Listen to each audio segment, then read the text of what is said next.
আমিন। আসসালামু আলাইকুম ওয়া রাহমাতুল্লাহি ওয়া বারাকাতুহু। আলহামদুলিল্লাহ, আমাদের মেহমান আসতেছে। বসে পড়ুন। আমাদের মেহমানকে আসার সুযোগ করে দিন। কেউ কথা বলবেন না, সবাই বসুন। আমাদের মেহমান রয়েছে, মেহমানের যথার সময় আমাদের সামনে উপস্থিত হবে ইনশাআল্লাহ। সকলেই বসে পড়ি, সকলেই বসে পড়ি। মনে রেখো মুসলমান, মনে রেখো বাংলাদেশে বিজাতিদের নিকৃষ্ট দৃষ্টি পড়েছে। বাংলাদেশ ইসলামের রাজনৈতিক উত্থানকে ঠেকাবার জন্য ইসরায়েলের মুসাদ কাজ করে যাচ্ছে, ভারতীয়রাও কাজ করে যাচ্ছে। সারা বাংলার মুসলমান আমরা একত্রিত হয়ে যাব ইসলামের সুমহান স্বার্থ রক্ষায়, ঈমান ও আকীদাকে রক্ষা করার জন্য, মুসলমানের ইজ্জত রক্ষায়, বাংলাদেশের স্বাধীনতা সার্বভৌমত্ব রক্ষায়। আবারও আমাদের শপথ নিতে হবে 1947-এ যেভাবে বাঙালি রক্ত দিয়েছে ব্রিটিশ খেদাও আন্দোলনে, 1952 সালে রক্ত দিয়েছে ভাষা আন্দোলনের দাবিতে, 1971-এ রক্ত দিয়েছে স্বাধীনতা আন্দোলনের দাবিতে, প্রয়োজনে আল্লাহর কোরআনের রাজ কায়েমের জন্য আরেকবার বাংলার মুসলমান বুকের রক্ত ঢেলে দিতে প্রস্তুত হবে।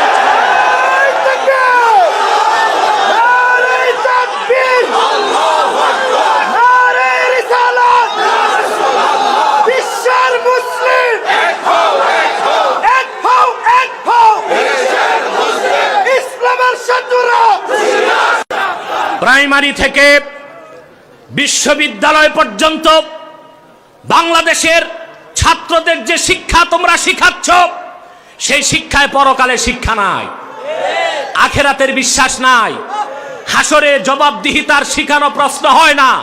সেজন্য তোমাদের ছাত্রগুলো শিক্ষিত হয়ে গণধর্ষণ করছে, রাষ্ট্রের দায়িত্বপূর্ণ পদে বসে ফাইল ঠেকায় ঘুষ খাচ্ছে, দুর্নীতি করছে, দেশের হাজার হাজার কোটি টাকা পাচার করে বাংলাদেশকে ব্যর্থ রাষ্ট্র বানাতে চাচ্ছে। 20 বছর পর বাংলাদেশে আমাদের সরকার মহান উদ্যোগ নিয়েছে 560টি মসজিদ করবে। মসজিদ হবে ভালো কথা, কিন্তু যে শিক্ষা ব্যবস্থা দিচ্ছেন মসজিদ খালি শূন্য পড়ে থাকবে, মুসল্লি খুঁজে পাবেন না।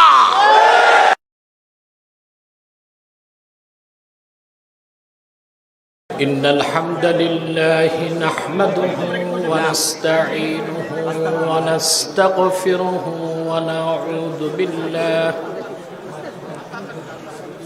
ونعوذ بالله من شرور أنفسنا ومن سيئات أعمالنا. من يهده الله فلا مضل له ومن يضلله فلا هادي له. ونشهد أن لا إله إلا الله الحي القيوم الذي لا تأخذه سنة ولا نوم. ونشهد أن سيدنا وحبيبنا ومولانا محمدا عبد الله ورسوله صلى الله عليه وعلى آله وصحبه وسلم، الذي أكمل الله به قصرا النبوة، أي ختم الله به النبوة وحكما لا نبي بعده، وأعلن في القرآن بالبرهان أن محمدا صلى الله عليه وسلم خاتم النبيين والمرسلين، الذي أرسله بالحق بشيرا ونذيرا وداعيا إلى الله بإذنه وسراجا منيرا. فقد قال الله تعالى في كلامه المجيد والفرقان الحميد أعوذ بالله من الشيطان الرجيم بسم الله الرحمن الرحيم يا أيها الذين آمنوا اتقوا الله وكونوا مع الصادقين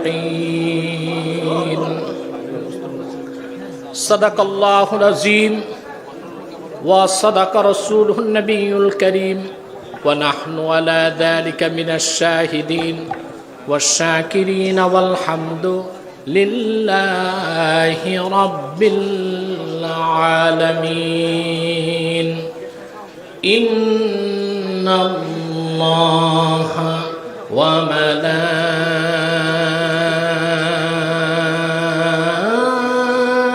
وملائكته يصلون على النبي يا أيها الذين آمنوا صلوا عليه وسلموا تسليما اللهم صل على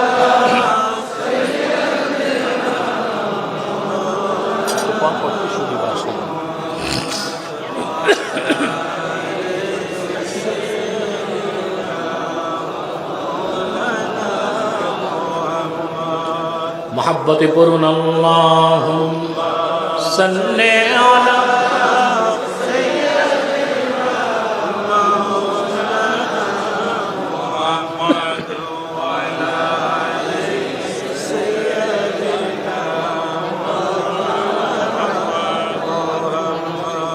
فهو الذي تم معناه وصورته ثم اصطفاه حبيبا بارئ النسم اللهم صل على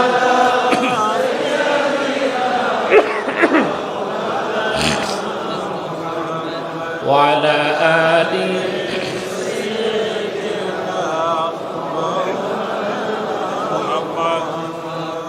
मेरा दिल तड़प रहा है मेरा जल रहा है सीना ये दवा वहीं मिलेगी मुझे ले चलो मदीना अल्लाहुम्मा सल्ले अला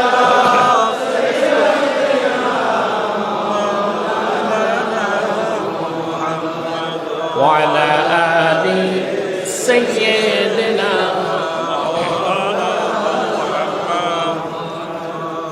मदीने की हवा से जन्नती बू आती है खा के पाके मदीना में नूरे जन्नत चमकती है अल्लाहुम्मा सल्ले अला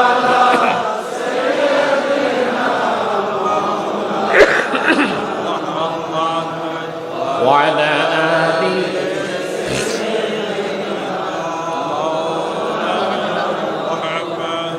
मुहम्मदुन रसूलुल्लाह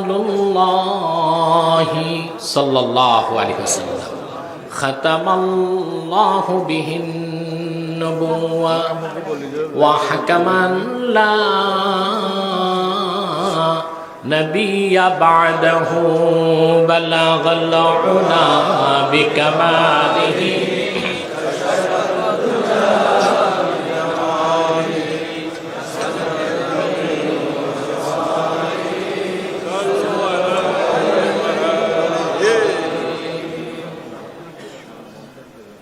जनाब सद्र मजलिस दक्षिण चट्टग्रामेर ঐতিহ্যবাহী আধ্যাত্মিক মার্কাজ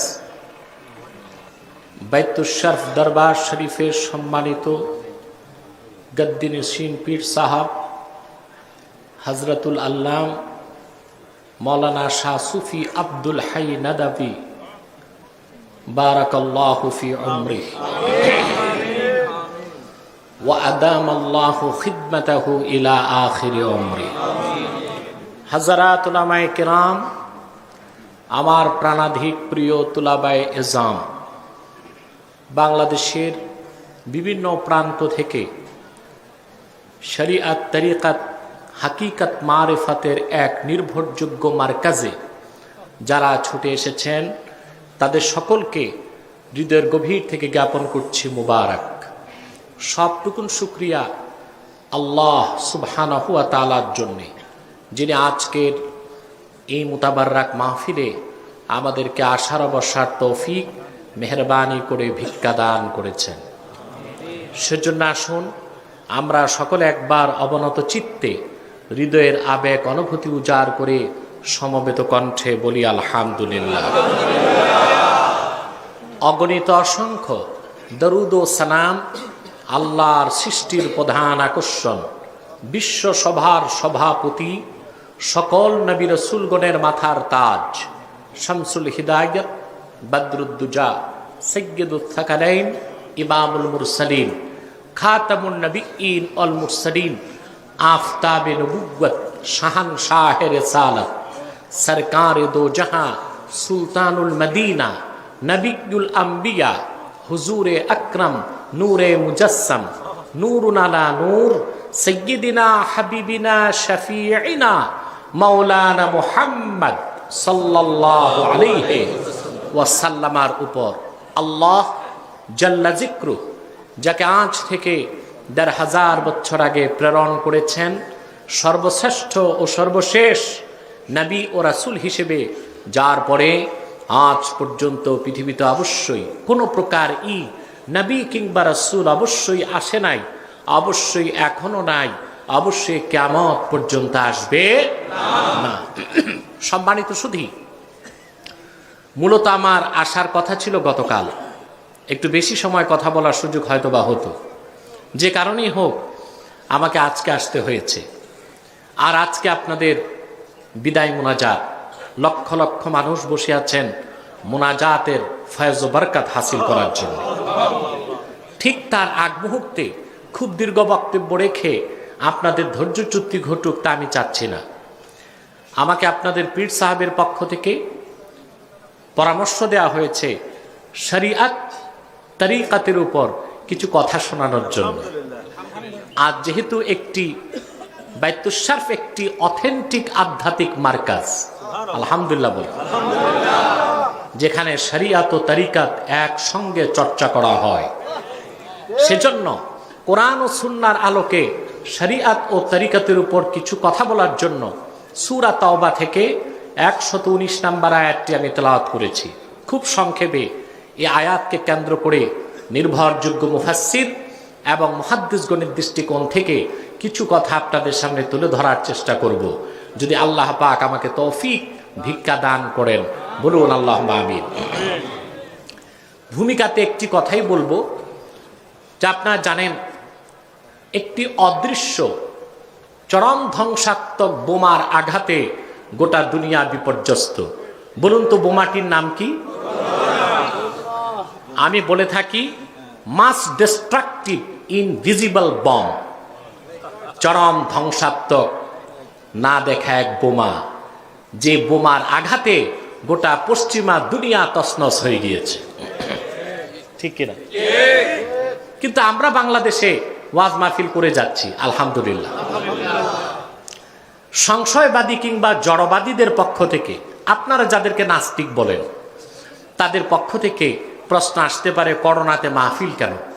তার জবাবে আমি বলে থাকি, কোরআনের মাহফিল যত বেশি হবে, ব্যক্তির কল্যাণ, সমাজ কল্যাণ, রাষ্ট্রের কল্যাণ তত বাড়বে।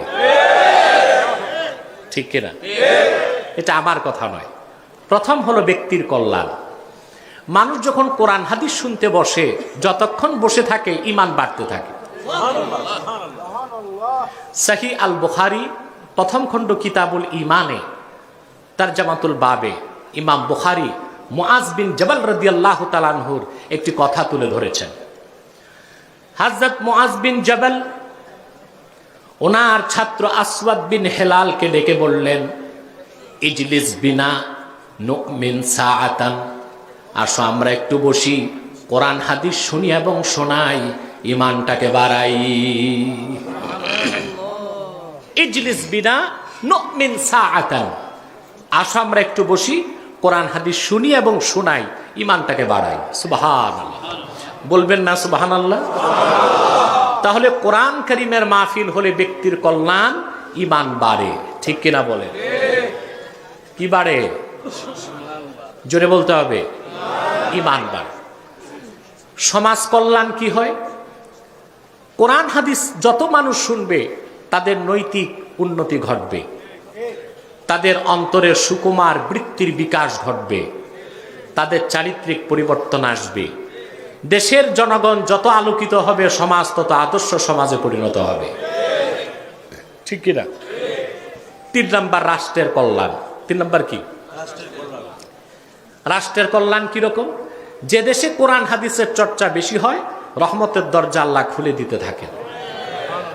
আল্লাহ পাক কোরআন কারীমে বলেছেন, ওয়ালাউ আন্না আহলাল কুরা আমানু ওয়াত্তাকাউ লাফাতাহনা বারাকাতিম মিনাস সামাই ওয়াল আরদ, যদি জনপদের মানুষগুলো ঈমান আনয়ন করতে এবং ওয়াত্তাকাউ মানে তাবু তওবা করত, আমি আকাশ ও জমিনের বরকতের সমস্ত দরজাগুলো তাদের জন্য খুলে দিতাম। তাহলে মাহফিলে আসলে ঈমান বাড়ে আর মুনাজাতে তওবা হয়। মুনাজাতের আকর্ষণটাই হলো আল্লাহর ওলিদের দরবারের মুনাজাতে তওবা হয়। কি হয়? তওবা হয়। তাহলে মাহফিলগুলোতে ঈমান চর্চা হয় আর তওবার চর্চা হয়, আর আল্লাহর পক্ষ থেকে বরকতের দরজাগুলো খুলতে থাকে, ঠিক কিনা বলে? সেজন্যই তো দেখতে পাই গ্রেট ব্রিটেনে প্রতিদিন করোনায় প্রায় 1800 থেকে 2000 মানুষ মরে যাচ্ছে।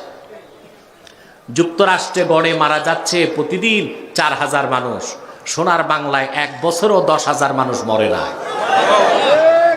এটা কি সরকারের কৃতিত্ব? এটা কি মেডিকেল সায়েন্সের কৃতিত্ব? চিকিৎসা সেবা যেটা বাংলাদেশে আছে তা যে কি আছে জানেন না আপনারা? 3rd ওয়ার্ল্ডের 3rd নম্বরে আছে, ঠিক কিনা? তো বাংলাদেশ বাঁচলো কেন? তার একটি কারণ, আরব বিশ্বকে বাদ দিলে সারা দুনিয়ায় এত মসজিদ নাই বাংলাদেশে যত মসজিদ আছে, এত মাদ্রাসা নেই বাংলাদেশে যত মাদ্রাসা আছে, এত হক্কানি পীরের দরবার নেই বাংলাদেশে যা আছে, এত কোরআনের মাহফিল কোথাও হয় না বাংলাদেশের জনপদগুলোতে যত কোরআনের মাহফিল হয়। প্রতিদিন সোনার বাংলার মসজিদগুলোতে আজানের ধ্বনি, সকাল সন্ধ্যা মাদ্রাসায় কোরআনের তেলাওয়াতের আওয়াজ, দায়রা ও খানকাগুলোতে দরুদ ও সালাম জিকির ফিকিরের আওয়াজ, আর কোরআনের মাহফিলগুলোতে কোরআনের আওয়াজের কারণে করোনার গজব থেকে বাংলাদেশ বেঁচেছে। সেজন্য আমি গভর্নমেন্টকে সবসময় অনুরোধ করি, যত আছে মাহফিল বাংলাদেশে অনুমতি দিতে হবে, সিনেমা হল বন্ধ করতে হবে, নাইট ক্লাব বন্ধ করতে হবে, মদের বার বন্ধ করতে হবে, আলিয়া মাদ্রাসাগুলোকে খুলে দেবার সুযোগ দিতে হবে, বরকত আরো বাড়বে, ঠিক কিনা বলে? তাহলে আমরা আজকে যে মাহফিল হচ্ছে এটা ব্যক্তির কল্যাণে, সমাজ কল্যাণে, রাষ্ট্রের কল্যাণে। এতে আমরা খুশি না বেজার? আমরা সবাই খুশি, মাবুদ খুশি, মাখলুকাত খুশি, কুল কায়নাত খুশি, ফেরেশতা কুল খুশি, সব খুশি। শুধু বেজার কে? শয়তান। ওইটা শয়তানের চেয়ে বড় যেটা বলছেন, নাস্তিক শয়তান থেকেও বড়। কারণ শয়তান আমার আল্লাহকে বিশ্বাস করে, নাস্তিক আল্লাহর তৌহিদকে বিশ্বাস করে না। ওটা তো শয়তান থেকেও খারাপ, ঠিক কিনা বলে? সেই প্রসঙ্গে আর যাওয়ার সুযোগ আজকে নাই, তা তো লাইভ শো গুলোতে দেখেন আপনারা। প্রিয় ভাই বন্ধুগণ, তার শয়তান বেজা। কে বেজা? শয়তানকে আমরা খুশি করতে চাই না, ঠিক কিনা? আমরা ধৈর্যের সাথে একটু বসবো, আর কোরআন সুন্নাহ থেকে কিছু কথা শুনবো খুব সংক্ষেপে।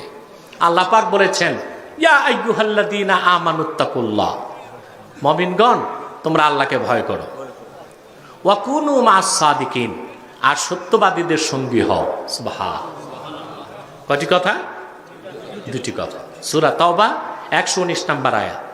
আল্লাহকে ভয় করো, সত্যবাদীদের সঙ্গী হও। সুবহানাল্লাহ। আল্লাহ তাআলার এই দুটো নির্দেশ মানলে একটি মানুষ পরিপূর্ণ সফলতা লাভ করবে, পৃথিবীতে পাবে প্রভূত কল্যাণ, পরকালে বিনা আযাবে প্রথম চান্সে পাবে আল্লাহর জান্নাত। আমরা কি তা চাই? এই দুটি হুকুম আমাদের মানতে হবে। প্রথম কি? আল্লাহকে ভয় করতে হবে। কাকে? আল্লাহকে। সকল সফলতার মূলে আল্লাহর ভয়। আল্লাহর ভয়টা যখন অন্তরে আসে, এটার নাম তাকওয়া। মানুষ যখন খারাপ কাজগুলো ছেড়ে দেয়, আল্লাহর ভয় ছাড়া মানুষকে কখনো ভালো করার কোনো সুযোগ নাই। আছে? আইন দিয়ে, ডান্ডা দিয়ে পিটায় জনগণ ঠান্ডা করে ভালো করা যায়? আপনার তা তো দেখলেন আমেরিকাতে ক্ষমতার পালা বদলে কি দেখলেন? ট্রাম্পপন্থী ড্রামপন্থী পিটাপিটি করলো ক্যাপিটাল হিলে। 240 বছরের ইতিহাসে আমেরিকায় যা ঘটলো না তা ঘটলো আমেরিকায়। অনেকটা আমাদের দেশের ভাইরাস ওখানে চলে গেছে। তাদের আইন কোথায়? প্রশাসন কোথায়? মানুষগুলো পশুর মতো আচরণ করলো, খালি হাতে পিটায়া 4টা মানুষকে জাগায় শেষ। এ হচ্ছে আমেরিকার আইন। এটা কি? তাদের গণতন্ত্র। এই হচ্ছে তাদের মানবাধিকার। এই হচ্ছে তাদের আইনের শাসন। তার চেয়ে আমরাই ভালো আছি। ঠিক কিনা বল? তাহলে আইন করে মানুষকে ভালো করা যায়? মানুষ ভালো হয় আল্লাহর ভয়তে। ঠিক কিনা? আল্লাহ রাব্বুল আলামিন বলেন, ফাম্মা মান খাফা মাকামা রাব্বিহি ওয়া নাহান নাফসা আনিল হাওয়া ফাইন্নাল জান্নাতা হিয়াল মাওয়া। আর যে ব্যক্তি কাল কিয়ামতে আল্লাহর সামনে দাঁড়াবার ভয় অন্তরে পোষণ করলো, আর তার মন যা চাইলো সেসব গুনার কাজ থেকে নিজকে রক্ষা করলো, মৃত্যুর পরে আল্লাহর জান্নাত হবে তার বাড়ি। আল্লাহর ভয়তে মানুষ যখন খারাপ কাজ ছেড়ে দেয় তার নাম তাকওয়া। তার নাম কি? এই তাকওয়া যখন মানুষের মধ্যে আসে তার বিশেষ একটি নাম হলো মুত্তাকি। সুবহানাল্লাহ বলে। আমার ভাইয়েরা, আল্লাহ পাক তার হাবিব মুহাম্মদ সাল্লাল্লাহু আলাইহি সাল্লামের উম্মতের বিভিন্ন বিশেষণ কোরআনে উল্লেখ করেছেন। ঠিক কিনা? কোথাও উম্মতে মুহাম্মাদিকে বলেছেন মুমিনিন, কোথাও বলেছেন মুসলিমিন, কোথাও বলেছেন আবিদিন, কোথাও কানিতিন, কোথাও সালেহিন, কোথাও মুহসিনিন, কোথাও মুহসানিন। কিন্তু 6666 আয়াতের মধ্যে উম্মতে মুহাম্মাদের প্রথম যে গুণবাচক নাম আল্লাহ নিয়েছেন তা হলো হুদাল লিল মুত্তাকিন। সুবহানাল্লাহ। তাহলে এই তাকওয়া অর্জন করার মাধ্যমে আপনি যদি মুত্তাকি হন, আপনি নিশ্চিত আল্লাহর জান্নাত পাবেন ফার্স্ট চান্সে, বিনা আযাবে। সুবহানাল্লাহ বলে। দেখুন, মানুষ যখন ঈমান আনে তখন তার নাম হয় মুমিন। কি নাম হয়? মুমিন। ঈমান আনার পর সে যখন কোরআন সুন্নাহর হুকুম মেনে আত্মসমর্পণ করে তখন তার নাম মুসলিম। এই জন্য আল্লাহ মুসলিমকে মুমিন হতে বলেন নাই, মুমিনকে মুসলিম হতে বলেছেন। কথাটা বুঝেন নাই? আগে কি হতে হবে? সূরা বাকারার 208 নম্বর আয়াতে আল্লাহ তাআলা বলেন, ইয়া আইয়ুহাল্লাযীনা আমানু ইয়া আইয়ুহাল্লাযীনা আমানু দুখুলু ফিস সিলমি কাফা ওয়া লা তাত্তাবিউ খুতুওয়াতিশ শাইতান। হে মুমিনগণ, তোমরা ইসলামে প্রবেশ করো পরিপূর্ণভাবে। তাহলে মুমিনদের মুসলিম হতে বলেছেন না মুসলিমদের মুমিন হতে বলেছেন? তাহলে আগে ঈমান তারপর ইসলাম। ঠিক কিনা? আমরা কিন্তু ইসলাম বুঝি না। আমাদের দেশে ইসলামের অপব্যাখ্যা করা হচ্ছে। বলা হয়, বিশেষ করে রাজনৈতিক নেতারাই এই বক্তব্য দেয় যে ইসলাম অর্থ শান্তি। এই দিয়া এটা বুঝাইতে চায় কাফের মুশরিক মারবে, আপনারা শুধু মার খাবেন, কারণ ইসলাম অর্থ শান্তি। না, ইসলাম অর্থ শান্তি এটা কোনো অভিধানে নাই, তাফসীরেও নাই। তো ইসলাম অর্থ কি? ইমামে ফখরুদ্দিন রাজি ইসলাম শব্দের ব্যাখ্যায় তাফসীরুল কবির দ্বিতীয় খণ্ডের মধ্যে তিনি লেখেন, ওয়া আসলুহু মিনাস সিলমে হুয়াল ইনকিয়াদুজ জাহির মা শারতে ইনকিয়াদিল বাতিন। ঈমান আনার পরে আল্লাহ আল্লাহ রসুলের সবটুকুন আনুগত্য বিনা প্রশ্নে মেনে নেবার নাম ইসলাম। তবে আল্লাহ ও তার রসুলের আনুগত্য মানার মধ্যেই দুনিয়া আখেরাতে শান্তি, সেই অর্থে ইসলাম অর্থ শান্তি হতে পারে, ঠিক কিনা বলেন? তাহলে মমিন হওয়ার পর ঈমান এনে আমার কথা বোঝা যাচ্ছে? আমি কয়েক ঘন্টার কথা সংক্ষেপে বলছি। আপনারা তো জানেন না, গতকাল আমার তারিখ ছিল আসা, এবং আপনাদের পীর সাহেব আমার জন্য হেলিকপ্টার ব্যবস্থা করেছেন আনবেন। আমি ওনাকে ফোন দিয়ে বললাম, কুয়াশাতে অনেক সময় ফ্লাইট ক্যান্সেল হয়ে যায়, আপনি 2 লাখ টাকা খরচ করবেন আমাকে আনতে, আমি তো কথা বলতে না পারলে কষ্ট থাকবে, এর চেয়ে ভালো কষ্ট করে প্লেনেই আসবো আমি। সেজন্য আজকে আসা, এবং আপনাদের কিছু রাজনৈতিক নেতৃবৃন্দ অনুরোধ করেছিলেন আজকে তারা থাকবেন, আমার বক্তব্য শুনবেন, এসেছেন কিনা আমি জানি না, সেজন্য আজকে আসা। কিন্তু আজকে তো সময় কম, এই জন্য আমরা আজকে কম সময়ে কিছু বেশি কথা শুনবো। বেশি সময় কম কথা শোনার চেয়ে কম সময়ে বেশি কথা শুনলে ভালো, ঠিক কিনা? প্রিয় ভাই বন্ধুগণ, তাহলে ঈমান এনে আমরা কি হব? মুমিন। তারপর কোরআন সুন্নাহ সব আনুগত্য মেনে আমরা হব কি? মুসলিম। আপনি যদি মুমিন হন, আপনি জান্নাত পাবেন কোনো একদিন। আপনি যদি মুসলিম হন, অবশ্যই জান্নাত পাবেন, তবে কোনো গ্যারেন্টি নাই বিনা আযাবে পাবেন না আযাব ছাড়া পাবেন। কিন্তু আপনি যদি মুহসিন হন, মুত্তাকি হন, আল্লাহ ওয়াদা করেছেন বিনা আযাবে প্রথম চান্সে আপনাকে জান্নাত দিবেন। তাহলে আমাদেরকে এখন হতে হবে কি? শুধু মুমিন মুসলিম না মুহসিন? ওই মুহসিনের আরেক নাম হচ্ছে মুত্তাকি। বলেন সুবহানাল্লাহ। মুহসিনের আরেক নাম কি?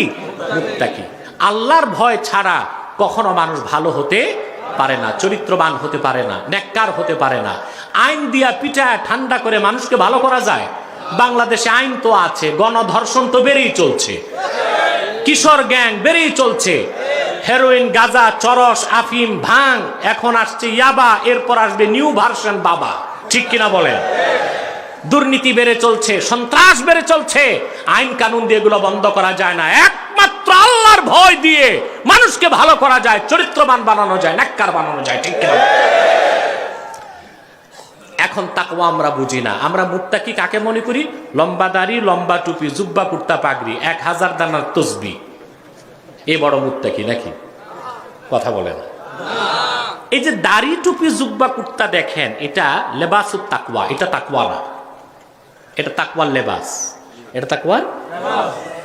এটা দিয়ে কাজ চলবে? আপনার ইউনিফর্ম আছে কিন্তু চাকরি নাই।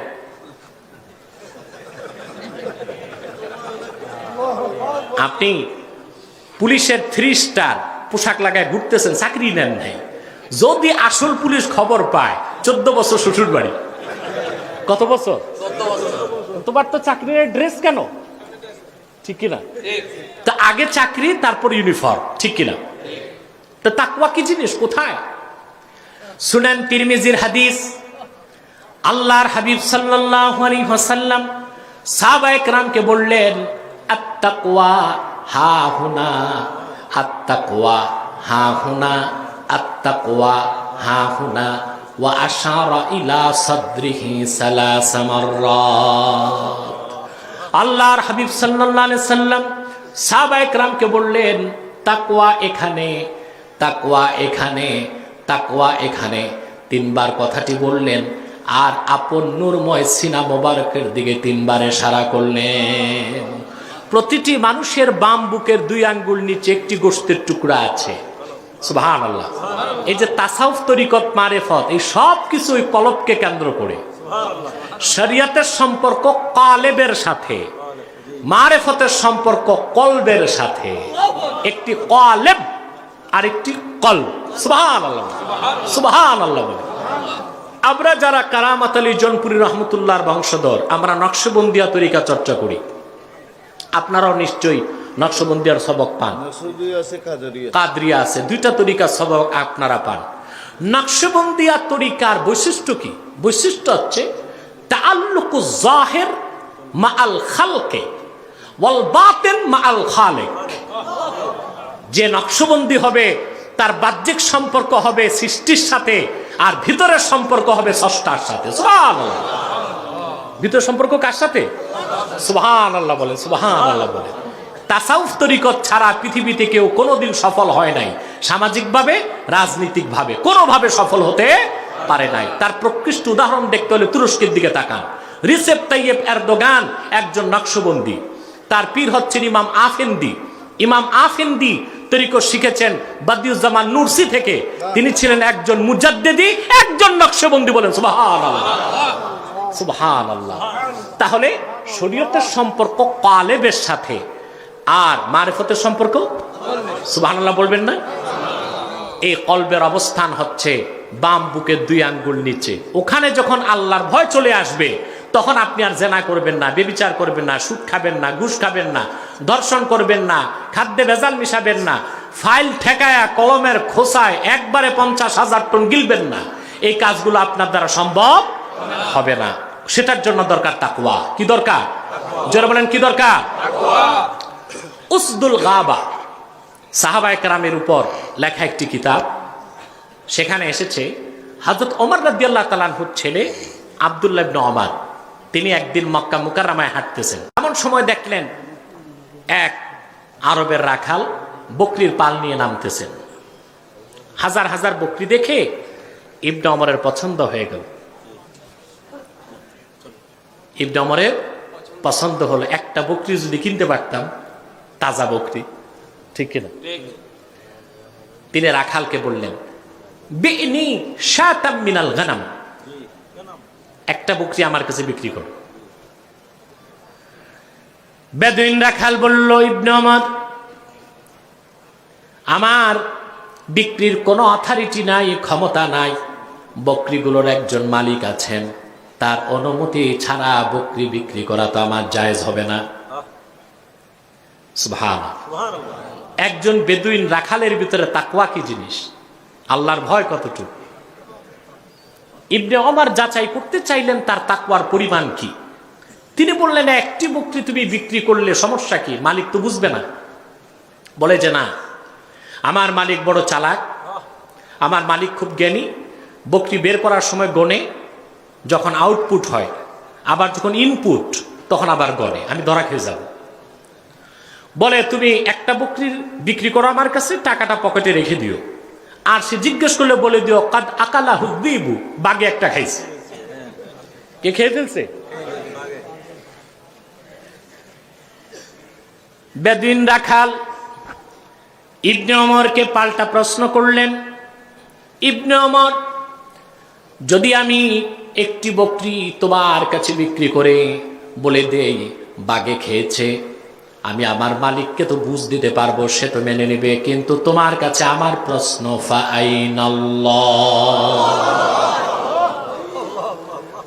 মালিকুল আমলাক আল্লাহ রাব্বুল আলামিনের চোখে আমি কেমন করে ফাঁকি দিব? এর নাম তাকওয়া, ঠিক কিনা বলে? এই তাকওয়া ভিত্তিক জীবন যাপনের মাধ্যমে আমরা সফল হতে পারি দুনিয়ায়, মুক্তি পেতে পারি পরকালে। তাহলে আল্লাহকে ভয় করতে হবে। রাজি আছেন? জোরে বলেন, রাজি আছে? প্রিয় ভাই বন্ধুগণ, আমাদের দেশে এখন সামাজিক বেদি 4টা: দুর্নীতি, সন্ত্রাস, নেশা, ধর্ষণ। এই বাংলাদেশের 4টা সবচেয়ে বড় ক্রাইসিস চলছে এখন বাংলাদেশে। গভর্নমেন্টের সদিচ্ছার অভাব নাই এগুলো ঠেকাতে, কিন্তু তারা সফল হচ্ছে না। তার কারণ, দুর্নীতি করে শিক্ষিত মানুষরা। কারা করে দুর্নীতি? তো সেই করে যে নীতি নির্ধারণ করে, ঠিক কিনা বলে? ধর্ষণ করছে কারা? বাংলাদেশে জড়বাদী, নারীবাদী, নৈরাজ্যবাদী নাস্তিকরা সব সময় তাদের দূরবীনটা মাদ্রাসার আলেম ওলামার দিকে রাখে। কিন্তু আল্লাহর নামে শপথ করে বলছি, নাস্তিক বুদ্ধিজীবীরা শুনে রাখো, বাংলাদেশের কোন একটি মাদ্রাসার ছাত্র গণধর্ষণ করে নাই। তোমাদের স্কুল, কলেজ, বিশ্ববিদ্যালয়ের ছাত্ররাই এই অঘটন ঘটিয়েছে।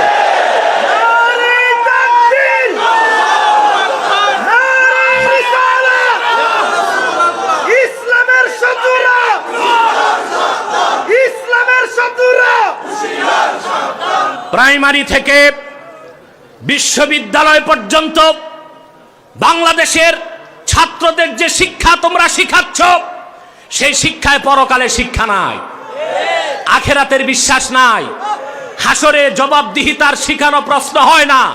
সেজন্য তোমাদের ছাত্রগুলো শিক্ষিত হয়ে গণধর্ষণ করছে, রাষ্ট্রের দায়িত্বপূর্ণ পদে বসে ফাইল ঠেকায়া ঘুষ খাচ্ছে, দুর্নীতি করছে, দেশের হাজার হাজার কোটি টাকা পাচার করে বাংলাদেশকে ব্যর্থ রাষ্ট্র বানাতে চাচ্ছে। যদি সত্যিকার একটি সোনার বাংলা চাও, দুর্নীতি মুক্ত একটি বাংলাদেশ চাও, একটি সুন্দর একটি জাতি উপহার দিতে চাও, প্রাইমারি থেকে বিশ্ববিদ্যালয় পর্যন্ত তাকওয়া ভিত্তিক পরকাল মুখী শিক্ষা বাধ্যতামূলক করতে হবে। এটা আছে বাংলাদেশে? 16 সালে যে শিক্ষা কমিশন যে শিক্ষানীতি প্রণয়ন করলো, সেটা ধীরে ধীরে বাস্তবায়ন হচ্ছে। এ নিয়ে আমার দেশের ডানপন্থী বুদ্ধিজীবীরা কাজ করছে। আমি দেখেছিলাম, আমার সাথে দেখা করেছেন ডক্টর ঈসা শাহিদী সাহেব, আছে কিনা আমি জানি না, শাহিদী সাহেব আছেন, তিনি ইসলামী শিক্ষা নিয়ে অনেক কাজ করছেন। আমি তার জন্য দোয়া করি। প্রত্যেককে তার নিজ নিজ অঙ্গনে দায়িত্ব পালন করা উচিত, ঠিক কিনা বলে? এখন নিয়ম হচ্ছে মাধ্যমিক উচ্চ মাধ্যমিক পর্যায়ে ধর্ম বই থাকবে, পরীক্ষা হবে না।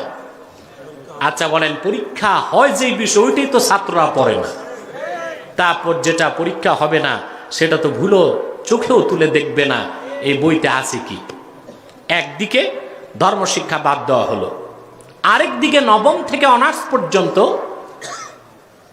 বায়োলজি এবং তার উল্লেখযোগ্য চ্যাপ্টার জুলজিতে ঢুকানো হলো দ্য থিওরি অফ এভলিউশন, ডারউইনের বিবর্তনবাদ, বানর থেকে মানুষ। চিল্লায় বলে নওয়াজুবিল্লাহ। দুনিয়ার সমস্ত বিজ্ঞানীগণ একমত, the theory of evolution is not a scientific fact, it is nothing but A thesis of Charles Darwin, hypothesis. বানর থেকে মানুষ এটা বৈজ্ঞানিক সত্য কোনো কথা নয়, এটা ডারউইনের মন গড়া একটা মতবাদ। এই মতবাদ লিখতে যে ও ডারউইন যে কয় পোটলা মেয়াদ উত্তীর্ণ গাঁজা খাইছে তারও ঠিক ছিল না। ডেট ফেল গাঁজা খাওয়াতে তার মাথাটা এত নষ্ট হয়ে গেছিল যে সে লিখেছে বিবর্তনবাদের মাধ্যমে আপনার এককোষী জীব অ্যামিবা, ফিউশনের মাধ্যমে তা হলো একসময় ব্যাং, ব্যাং থেকে বানর, বানর থেকে মানুষ। সর্বশক্তি দিয়ে বলেন নওয়াজুবিল্লাহ। তাহলে প্রিয় ভাই বন্ধুগণ, একদিকে ইসলাম শিক্ষা থেকে দূরে সরানো হচ্ছে, আরেকদিকে বিবর্তনবাদ শেখানো হচ্ছে। 20 বছর পর বাংলাদেশে আমাদের সরকার মহান উদ্যোগ নিয়েছে, 560টি মসজিদ করবে। মসজিদ হবে ভালো কথা, কিন্তু যে শিক্ষা ব্যবস্থা দিচ্ছেন মসজিদ খালি শূন্য পড়ে থাকবে, মুসল্লি খুঁজে পাবেন না। অতএব আখেরাতমুখী শিক্ষা বাধ্যতামূলক করতে হবে। বর্তমান শিক্ষা উৎপাদনমুখী, তা দিয়া চলবে না। তার সাথে আখেরাতমুখী তাকওয়া ভিত্তিক শিক্ষাকে প্রাইমারি থেকে বিশ্ববিদ্যালয় পর্যন্ত বাধ্যতামূলক করতে হবে, ঠিক কিনা বলে? এটা আমরা চাই। এ আওয়াজ তুলতে হবে বাংলাদেশের প্রতিটি অঙ্গন থেকে। ইনশাআল্লাহ বাংলাদেশে এটা বাস্তবায়িত হবেই হবেই হবে, তাতে কোনো সন্দেহ নাই ইনশাআল্লাহ।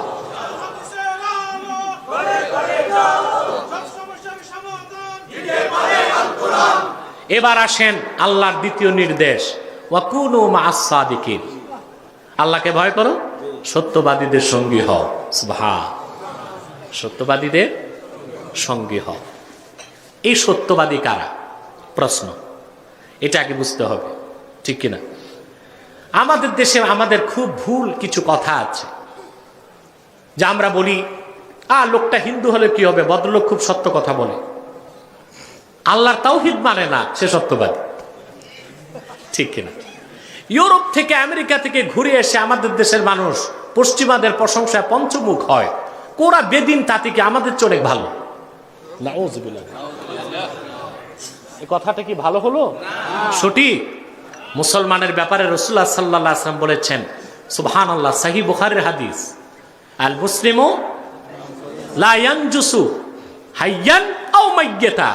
মুসলমান মুমিন সবসময় পবিত্র, জীবিত থাকলেও পবিত্র, মরে গেলেও পবিত্র, ঠিক কিনা?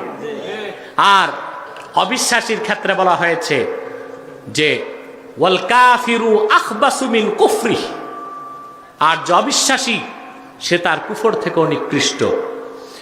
যেই সত্যবাদীদের পক্ষে ধারণ করতে বলেছেন আল্লাহ তাআলা, সেই সত্যবাদী কারা? প্রশ্ন আসে না? কথা বলে না। আল্লাহ রাব্বুল আলামিন ওয়া কুনু মাস সাদিকিন, সত্যবাদীদের সঙ্গী হতে বললেন। সত্যবাদী কারা? আল্লাহ নিজে তাফসীর করলেন সূরাতুল হুজুরাতে, ইন্নামাল মুমিনুনা আল্লাযীনা আমানু বিল্লাহি ওয়া রাসূলিহি থুম্মা লাম ইয়ারতাবু ওয়া জাহাদু বিআমওয়ালিহিম ওয়া আনফুসিহিম ফি সাবিলিল্লাহি উলাইকা হুমুস সাদিকুন। এটা কার তাফসীর? জোরে বলতে হবে, কার তাফসীর? আল্লাহ পাক বলেন সাদিকিন কারা? শোনো, নিশ্চয়ই তারাই প্রকৃত মুমিন, যারা ঈমান এনেছে আল্লাহর উপর, ঈমান এনেছে মুহাম্মদ সাল্লাল্লাহু আলাইহি ওয়াসাল্লামের উপর। সুম্মা লাম ইয়ারতাবু, অতঃপর তাদের অন্তরে ঈমানের কোনো বিষয়ে সন্দেহ রাখলো না। সুবহানাল্লাহ বলেন। ওয়া জাহাদু বিআমওয়ালিহিম ওয়া আনফুসিহিম ফি সাবিলিল্লাহ, অতঃপর তারা জিহাদ করে আল্লাহর পথে জান দিয়ে মাল দিয়ে। আল্লাহ পাক বলেন উলাইকা হুমুস সাদিকুন, তারাই সত্যবাদী, তোমরা তাদের সঙ্গী হও। সুবহানাল্লাহ। সূরা তাওবাতে বললেন কুনু মাস সাদিকিন, সত্যবাদীদের সঙ্গী হও। সত্যবাদী কারা তার তাফসীর তিনি নিজে করলেন সূরা হুজুরাতে। কারা? যারা ঈমান এনেছে আল্লাহর উপর, ঈমান এনেছে মুহাম্মদ সাল্লাল্লাহু আলাইহি ওয়াসাল্লামের উপর। সুম্মা লাম ইয়ারতাবু, তারপর ঈমানের কোনো বিষয়ে সন্দেহ রইল না। এখন আসেন, এখানেই মারিফত চলে আসে। যতক্ষণ পর্যন্ত ইলমুল মারিফত অর্জন না হবে, আপনার ঈমান হাক্কুল ইয়াকিন হবে না। আর যতক্ষণ হাক্কুল ইয়াকিন না হবে, ততক্ষণ আপনার সন্দেহ দূর হবে না। মারিফত দরকার আছে না নাই? তরিকত দরকার আছে না নাই? আল্লাহ পাক বলেন ফা'লাম আন্নাহু লা ইলাহা ইল্লাল্লাহ, মুহাম্মদ সাল্লাল্লাহু আলাইহি সাল্লাম জেনে রাখুন আল্লাহ ছাড়া কোনো মাবুদ নাই। আল্লাহ ছাড়া কোনো মাবুদ নাই। মুহাম্মদ সাল্লাল্লাহু আলাইহি সাল্লামের চেয়ে বেশি এই কথা কোনো নবী রাসূলও জানতেন না। আল্লাহ কেন বললেন? তার জবাবে বদরুদ্দিন আইনি উমদাতুল কারি শারহু সহিহুল বুখারীতে ব্যাখ্যা লিখেছেন, সমস্ত উলামায়ে কেরাম একমত, এই আয়াতের মাধ্যমে আল্লাহ পাক তার হাবিবকে ইলমে মারিফতের কথা বুঝিয়েছেন। সুবহানাল্লাহ বলেন। আজমাআল উলামাউ আলা উজুবি ইলমিল মারিফা ওয়াস্তাদাল্লু বিহাদিহিল আয়া, ইলমে মারিফা শিক্ষা করা ওয়াজিব। আহলুস সুন্নাহ ওয়াল জামাতের সমস্ত মুহাদ্দিস মুফাসসির এই ক্ষেত্রে একমত। সুবহানাল্লাহ বলবেন না? শরীয়তও লাগবে, মারিফাতও লাগবে কিনা? জোরে বলেন লাগবে কিনা? লাগবে। প্রিয় ভাই বন্ধুগণ, অধিক সংখ্যক মুহাদ্দিসের মতে আহমদ বিন হাম্বল রাহমাতুল্লাহ বলেছেন, কথাটি মিশকাতে শরামের কাতে আছে। তিনি বলেন মান তাআল্লামা ওয়া লাম ইয়াতাসাওয়াফ ফাকাদ তাফাসসাকা ওয়া মান তাসাওয়াফা লাম ইয়াতাআল্লাম ফাকাদ তাজান্দাকা ওয়া মান জামাআ বাইনাহুমা ফাকাদ তাহাক্কাকা। যে শরীয়ত শিখলো, মারিফত বাদ দিল, সে ফাসিক। সে কি? ফাসিক। আর যে ব্যক্তি মারিফত শিখলো, শরীয়ত বাদ দিল, সে কাফের। ওয়া মান জামা বাইনাহুমা ফাকাদ তাহাক্কাকা, আর যে দুইটি জিনিস এক করলো, সে মুহাক্কিক হয়ে গেল। শরীয়ত বাদ, মারিফত বাদ দিবেন, আপনি ফাসিক। শরীয়ত বাদ দিবেন, আপনি কাফের। হক্কানি পীর মাশায়েখ যারা, সৈয়দ আহমদ বেরেলী রহমতুল্লাহর উত্তরসূরি, জনপুর, ফুরফুরা, বাইতুশ শরফ, গারাঙ্গিয়া, আর শাহ মনজিলের শাহ সাহেব রহমতুল্লাহ, তারা সারা জিন্দিগি শরীয়ত, তরিকত, হাকিকত, মারিফত চর্চা করেই ইনসানে কামেলে পরিণত হয়েছেন। গোটা দক্ষিণ চট্টগ্রামের চেহারাকে পাল্টাই দিয়েছেন তিনটা মানুষ। ঠিক কিনা বলেন?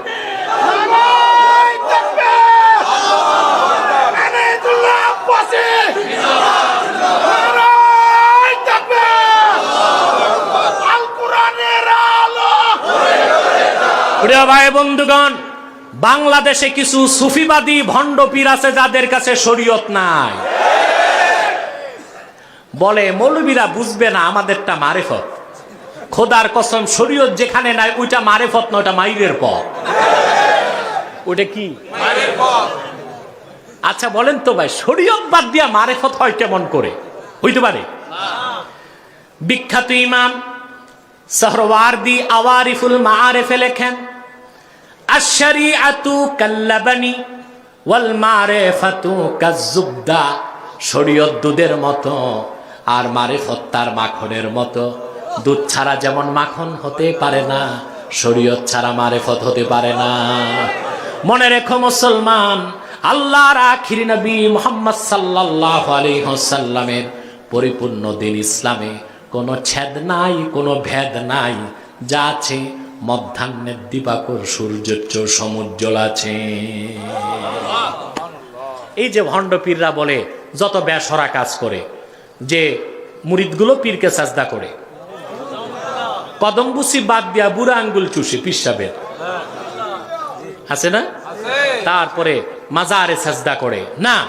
আমরা যারা সৈয়দ আহমদ বেরেলী কারামত আলী জনপুরি রহমতুল্লাহর উত্তরসূরি হক্কানি পীর মাসায়, তারা মাজার জিয়ারতকে ভালো কাজ মনে করেন, পীরের কাছে যাওয়াকে কোনো কোনো ক্ষেত্রে ওয়াজিব মনে করেন, কিন্তু পীরকে সাজদা করাকে পীর পূজা মনে করেন, মাজারে সাজদা করাকে মাজার পূজা মনে করেন। হক্কানি পীর মাশায়েখদের সাথে পীর পূজা মাজার পূজার কোনো সম্পর্ক নাই, ছিল না, থাকবে না। ঠিক কিনা বলে?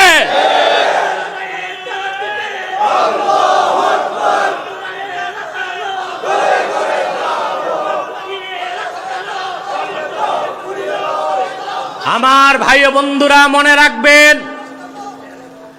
মনে রাখবেন স্পষ্টভাবে, এলমে মারেফত চর্চা করা ছাড়া ঈমান পরিপূর্ণ হবে না। সন্দেহমুক্ত ঈমান না হলে আপনি খাঁটি মুমিন হবেন না। খাঁটি মুমিন না হলে আল্লাহর সাহায্য আসতে পারে না। পারে? এবার ঈমানটা বুঝেন। মানুষ যখন কালেমা শাহাদাত পড়ে, ঈমানের 3টি স্তর। কালেমা শাহাদাত যখন পড়ে, সেই ঈমানের নাম ঈমানে লফজি। আর যে ইয়াকিন অন্তরে জন্মায় তার নাম ইলমুল ইয়াকিন। যখন সে নেক আমল বেশি বেশি করে, তার ঈমান হয়ে যায় ঈমানে জেহনি, আর তার ইয়াকিন হয়ে যায় আইনুল ইয়াকিন। যখন সে রাসূলুল্লাহর শরীয়তে তার অস্তিত্বটাকে মিটায় দেয়, পুরাপুরি নেক আমল করে তরিকত তাসাউফ চর্চার মাধ্যমে, তখন তার ঈমানটা হয়ে যায় ঈমানে গায়বী, আর তার ইয়াকিনটা হয়ে যায় হাক্কুল ইয়াকিন। যখন ঈমানটা ঈমান গায়বী হয়ে যায়, ফায়ুকযিফুল্লাহু ফি কলবিল আবদে নূরাম মিন আনওয়ারিল মালাকুত। আল্লাহ পাক আলামে মালাকুত থেকে নূরের একটা টুকরা বান্দার অন্তরে ঢেলে দেন, তখন তার বাহ্যিক 2 চোখের সাথে অন্তর্চক্ষু খুলে যায়। ওইটার নাম ইলমুল মুকাশাফা। সুবহানাল্লাহ বলেন। যা কানজুল উম্মাল হাদিসের কিতাবে এসেছে, আল্লাহ রাসূল সাল্লাল্লাহু আলাইহি ওয়াসাল্লাম ইরশাদ করেছেন, ইত্তাকু ফিরাসাতাল মুমিন ফাইন্নাহু ইয়ানজুরু বিনূরিল্লাহ। আমার মুমিন উম্মতের ফেরাসত থেকে দূরে থাকো, তার আল্লাহ প্রদত্ত নূর দিয়া তা দেখে যা তুমি দেখো না। সুবহানাল্লাহ। বাইতুল শরীফের পীর সাহেব যেটা দেখতেন জানেন? আপনার চুনতি শাহ সাহেব রহমতুল্লাহকে দাওয়াত করতে গিয়েছেন বাঁশখালী থেকে কিছু লোক, 3 জন বুজুর্গকে দাওয়াত করলেন তারা, চুনতি শাহ সাহেব রহমতুল্লাহকে, গারাঙ্গিয়ার বড় হুজুর আব্দুল মজিদ রহমতুল্লাহকে, আর বাইতুল শরীফের আল্লামা আব্দুল জব্বার রহমতুল্লাহকে। মাহফিলের 3 মাস আগে যখন দাওয়াত করা হয়, চুনতি শাহ সাহেব বললেন, কিছু বললেন না, দাওয়াত রাখলেন আর কোরআনের আয়াত পড়লেন। ওয়াইদা নুদিয়া লিস-সালাতি মিন ইয়াউমিল জুমআহ ফাসআউ ইলা যিকরিল্লাহি ওয়া দারুল বাই। যারা দাওয়াত দিলেন তারা কিছুই বুঝলেন না। দাওয়াত দিলাম, দাওয়াত নিলেন, কোরআনের আয়াত পড়লেন। আয়াতে আল্লাহ বলেছেন, যখন জুমার আজান হয়ে যায় তো দ্রুত মসজিদে যাও। বুঝলেন নাই? ওয়াইদা কুদিয়াতিস সালাতু ফান্তাশিরু ফিল আরদ। নামাজ শেষ, জমিনে ছড়ায় পড়ো। এখন 3 মাস পর দাওয়াতের সাথে কোরআন কারীমের আয়াত দিয়ে কি বুঝালেন? দাওয়াত যারা করছে তারা বুঝে নাই, বুঝলো 3 মাস পরে। মাহফিলের দিন তিনও বুজুর্গ গেলেন, বাইতুল শরফের পীর সাহেব, গারাঙ্গিয়ার পীর সাহেব, শাহ সাহেব রহমতুল্লাহ। আসর নামাজ শেষ, বৃষ্টি তুফান আসলো, মানুষ সব ছড়ায় গেল, মাহফিল শেষ। 3 মাস পরের বিষয়টি তিনি ইলমুল মুকাশাফায় উপলব্ধি করলেন। এটার সম্পর্ক গায়েবের সাথে না, এটার সম্পর্ক ইলমুল মুকাশাফার সাথে। এটা অর্জিত হয় ইলমে মারিফত দিয়ে। কি দিয়ে? এটা কি দিয়ে হয়? ইলমে মারিফত দিয়ে হয়। সেটা কখন হয়? বান্দার ঈমান যখন ঈমান গায়বী হয়ে যায়, তখন তার মনে আর কোনো সন্দেহ থাকে না। সুম্মা লাম ইয়ারতাবু, তার মনে কোনো সন্দেহ থাকে না। ঈমানটা যখন সন্দেহ মুক্ত হয়, ইয়াকিন যখন হাক্কুল ইয়াকিন হয়ে যায়, আল্লাহ তাআলা আনোয়ারে মালাকুত থেকে নূরের টুকরা তার অন্তরে ঢেলে দিলে অন্তর চক্ষু খুলে যায়। এ মারিফত চান আপনারা? আমি একটু মারিফত বুঝাচ্ছি। অনেক দূরে আগুন জ্বলছে, আপনারা তো জানেন। আমি যখন ওয়াজ মাহফিলে যাই একটু গরম কথা বলি, আর যখন লাইভ শোতে যাই বাম রাম নাস্তিকরা বসে ঠান্ডা কথা বলি। তার কারণ হচ্ছে বেদিনকে দাওয়াত দিতে হয় হেকমতের সাথে, ঠিক কিনা? সেখানে আমি যদি গরম হই, এমনি তারা ফার্মের মুরগির মতো একেবারেই যায় অবস্থা। আবার যদি টেবিল চাপড়ে জোরে ধমক দেয় তো হার্ট অ্যাটাক।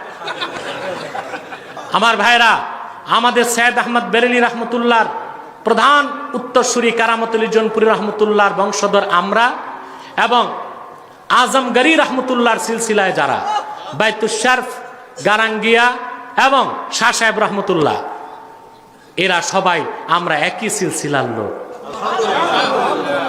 সুবহানাল্লাহ। আমাদের মধ্যে রয়েছে আত্মিক সম্পর্ক, রয়েছে রুহানি সম্পর্ক। সুবহানাল্লাহ। সেটা ভাষায় ব্যক্ত করা আমি পারবো না। সেটা এই পথের পথিক যারা, তারা কিছু উপলব্ধি করতে পারেন, ঠিক কিনা? প্রিয় ভাই বন্ধুগণ, অনেক দূরে আগুন জ্বলছে। কি জ্বলছে? আগুন দেখা যায় না, ধোঁয়া উঠতেছে। ছেলে তার বাপকে বলল, বাবা ওখানে কি? বাবা বলল, ওখানে আগুন। ছেলে বলল, বাবা আগুন তো দেখা যায় না। বাবা বললেন, আগুন ছাড়া ধোঁয়া হইতে পারে না।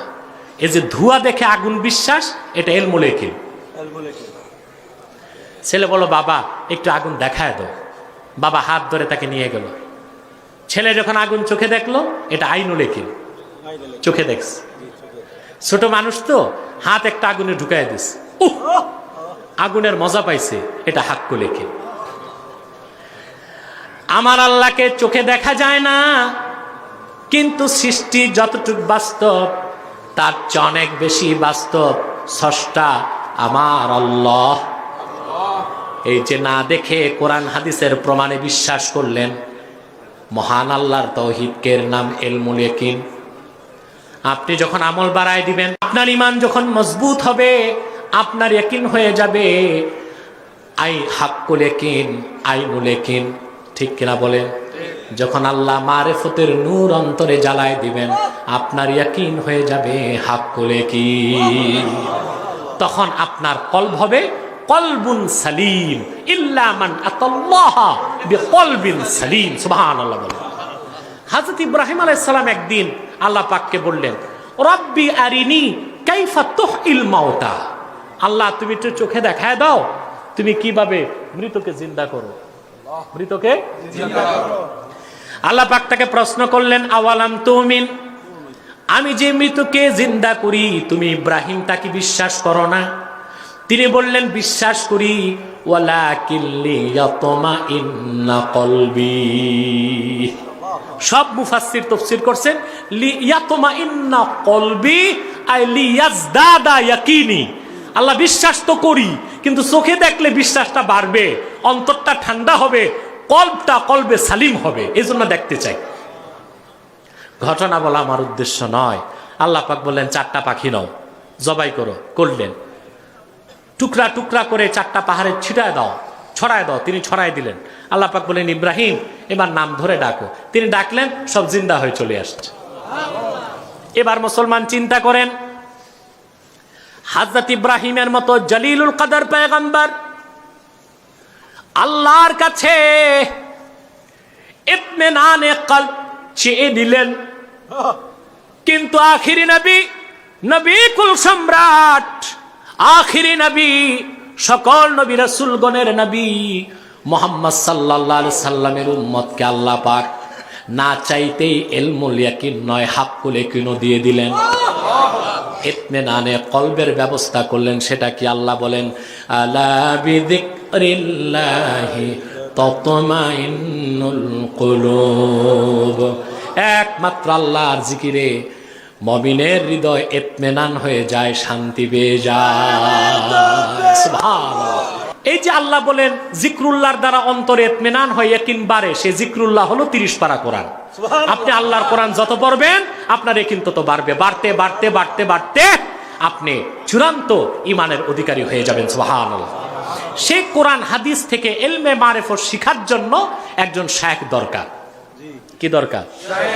কোরআন হাদিস থেকে, যেমন ভাই কথাটা বুঝেন না কেন, আপনি যদি হাদিস বুঝতে চান যাবেন কার কাছে? মুহাদ্দিস।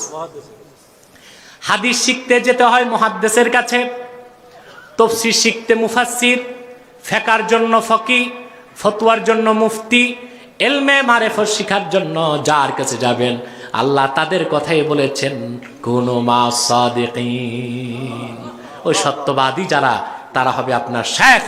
তারা যেভাবে হাক্কুল ইয়াকিন অর্জন করেছেন আপনাকে তারা গাইড করবেন কোরআন হাদিস অনুযায়ী কিভাবে আপনি হাক্কুল ইয়াকিন অর্জন করতে পারবেন। আল্লাহ যেন তৌফিক দান করেন। আমি আজকে প্রায় 1 ঘন্টায় কোরআন কারীমের একটি আয়াতের তাফসীর আপনাদেরকে শোনালাম। 2টো নির্দেশ মানবেন, আপনারা কামিয়াব হয়ে যাবেন। 3 দিনের মাহফিল থেকে পূর্ণ ফয়েজ নিয়ে বাড়ি যেতে পারবেন। ইয়া আইয়ুহাল্লাযীনা আমানুত্তাকুল্লাহ, মুমিনগণ আল্লাহকে ভয় করো, ওয়া কুনু মাস সাদিকিন, আর সত্যবাদীদের সঙ্গী হও। নিরাশ হবেন না। মুমিন শুধু মাইর খাবে এটা হইতে পারে না, কিন্তু মুমিন তো হইতে পারি নাই। মুমিন হন একবার, মুমিন হন মুসলমান।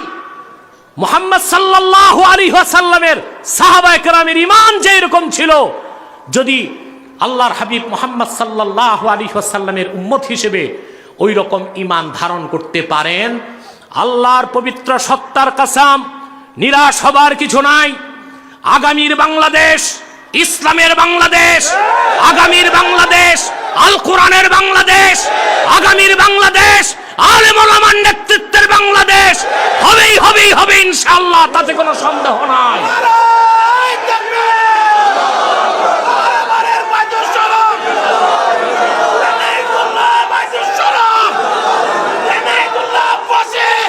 মনে রেখো মুসলমান, মনে রেখো বাংলাদেশে বিজাতিদের নিকৃষ্ট দৃষ্টি পড়েছে।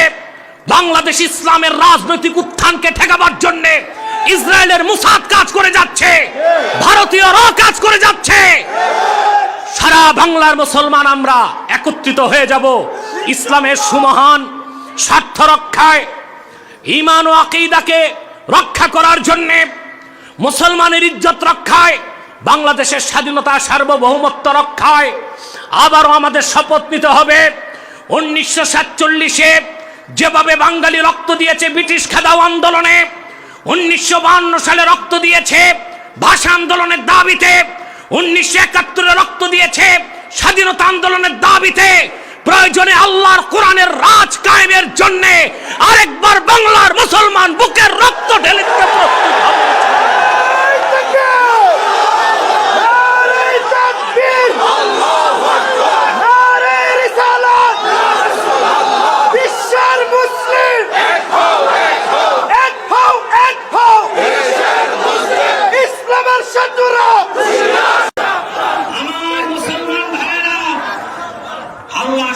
যদি চাও সন্দেহমুক্ত ঈমান লাগবে, সেজন্য শরীয়ত, তরিকাত, হাকিকত, মারিফতের চর্চা করতে হবে। আজকে এতটুক বন্ধুরা, আবার হবে দেখা। ওয়াখির দাওয়ানা আনিল হামদুলিল্লাহি রাব্বিল আলামিন। ওয়াসসালামু আলাইকুম ওয়া রাহমাতুল্লাহি তাআলা ওয়া বারাকাতুহু।